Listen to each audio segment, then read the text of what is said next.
Cleveland, Ohio. A quiet street, an ordinary house. From the outside, 2207 Seymour Avenue looked like any other home in the neighborhood.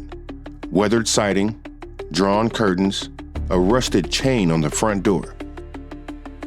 But behind those walls, time stood still. Pain lived and breathed. This is the story of how one man turned a house into a prison, and how, after more than a decade, the silence was finally broken.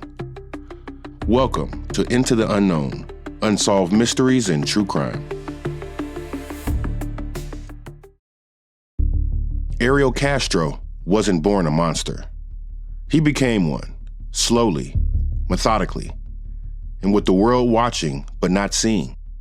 In the 1980s, Castro met Grimilda Figueroa when his family moved across the street from hers.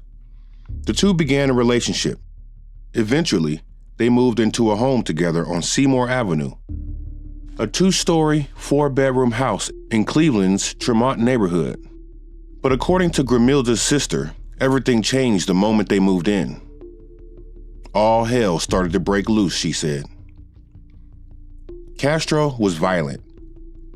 He beat Grimilda so severely, he shattered her bones, cracked her skull, and left her with a brain injury that would later become an inoperable tumor. He threw her downstairs, broke her ribs and arms. In 1993, he was arrested for domestic violence, but somehow avoided indictment. By 1996, Grimilda had escaped. She took their 4 children and left the house. Police helped her move. They even detained Castro, but no charges stuck. Even after she left, he stalked her, threatened her. She filed charges, citing repeated abductions of their daughters and violent assaults. She was granted a temporary restraining order, but it was dismissed. Grimilda died in 2012 from complications tied to her injuries. By then, Castro's transformation was complete. A predator, with a house, a bus route, and all the privacy he needed. August 23rd, 2002. Michelle Knight, 21 years old, walked out of her cousin's home in Cleveland and never came back. Her disappearance barely made the news. Police called her a runaway. No Amber Alert, no search party. She simply vanished. Then came Amanda Berry. April 21st, 2003. She had just finished her shift at Burger King. She called her sister to tell her that she was getting a ride home, but she never made it home. The next day was her 17th birthday. Her family begged for answers. Her voice haunted the local airwaves. And then, one more. April 2nd, 2004. 14-year-old Gina DeJesus. Walking home from school with a friend, a familiar car pulled up beside her. The man inside smiled. He knew her. She trusted him because she was friends with his teenage daughter.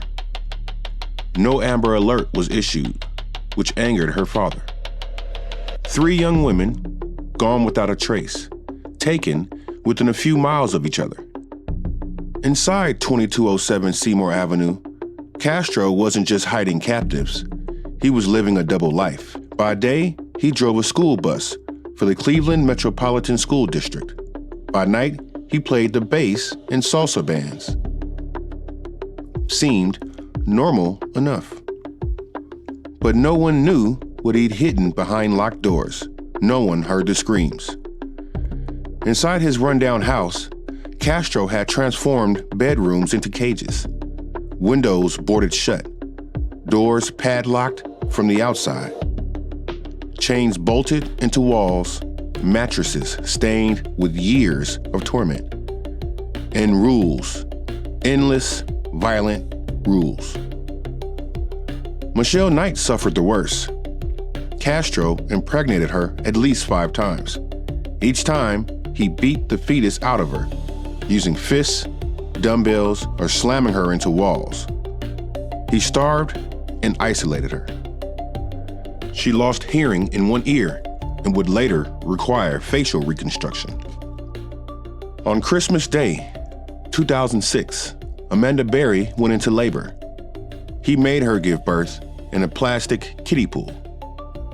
Castro forced Michelle to deliver the baby and told her, "If the baby dies, you die." The child lived and Castro raised her as his own. He took the little girl outside the house, sometimes to visit his mother, told people she was his granddaughter or his girlfriend's child from a past relationship. The little girl called him Daddy and called Castro's mother Grandma. Inside the house, Amanda taught her daughter to read. She taught her to write and to hope. Then came Gina, only 14. She didn't even fully understand what was happening to her, and yet she was trapped just the same. They were forced to call him Daddy. They were told they were worthless.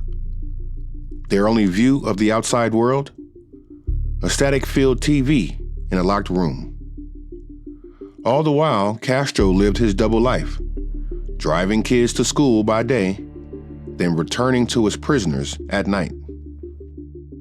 For 10 years, the world moved on, but inside Seymour Avenue, time was frozen. Then, one May afternoon in 2013, a door creaked open, just enough. Amanda heard him leave, and he forgot to lock the door behind him. She didn't wait. She ran barefoot through the house to the front door, still chained shut. She saw daylight through the crack, and she screamed. Over and over again, she screamed, "Help me, I'm Amanda Berry. I've been kidnapped for 10 years. A neighbor, Charles Ramsey, heard the cries. He helped kick out the bottom panel of the storm door. Amanda squeezed through, running into the sun and clutching her 6-year-old daughter. Police swarmed the home within minutes. Inside, they found Michelle, then Gina. All three were alive. Ariel Castro was arrested that day, charged with over 900 crimes, including kidnapping and aggravated murder. He pled guilty to avoid the death penalty. In court, Castro blamed his addiction. He called himself not a monster, but sick. The judge didn't buy it. He was sentenced to life plus 1,000 years. But after just 1 month behind bars, Ariel Castro was found hanging in his cell. A coward's exit, leaving his victims to live with what he had done. Michelle Knight changed her name to Lily Rose Lee, a symbol of rebirth. Amanda Berry began working with local news, helping find other missing people. Gina DeJesus co-founded an organization to support families still searching. The house was demolished, and Michelle took the first swing. And now, where the house once stood, there is nothing but a patch of grass. But the echoes remain. Because this story isn't just about the man who hid evil behind a locked door. It's about the women who walked back through it and into the light. Thank you for joining us on Into the Unknown, Unsolved Mysteries and True Crime. If this story moved you, hit like, subscribe, and turn on notifications. We have more stories of survival, mystery, and justice every week. Until next time, keep your eyes open and your doors locked.